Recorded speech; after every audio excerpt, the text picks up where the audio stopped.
আচ্ছা, আপনি কি জানেন ভগবান শিবের ক্রোধ থেকে জন্ম নেওয়া ঋষি দুর্বাসা আজ পর্যন্ত কতজনকে অভিশাপ দিয়েছিলেন? দুর্বাসা ঋষি অনেক ব্যক্তিত্বকে অভিশাপ দিয়েছিলেন, এটা আমরা জানি। এর মধ্যে সবার প্রথমে নাম আসে দেবরাজ ইন্দ্রের।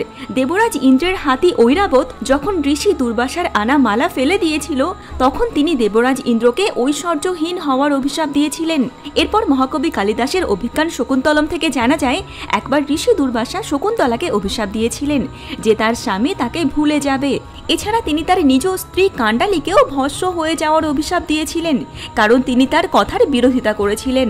এরপর মাতা সরস্বতীকেও ঋষি দুর্বাসা অভিশাপ দিয়েছিলেন, কারণ মাতা সরস্বতী তাকে বেদ পড়াচ্ছিল। এরকম সময়তে ঋষি দুর্বাসার কিছু ভুল হয়ে যায়, আর তারপর মাতা সরস্বতী হেসেছিলেন। এজন্য তিনি মাতা সরস্বতীকে মনুষ্য রূপে জন্ম নেওয়ার অভিশাপ দিয়েছিলেন।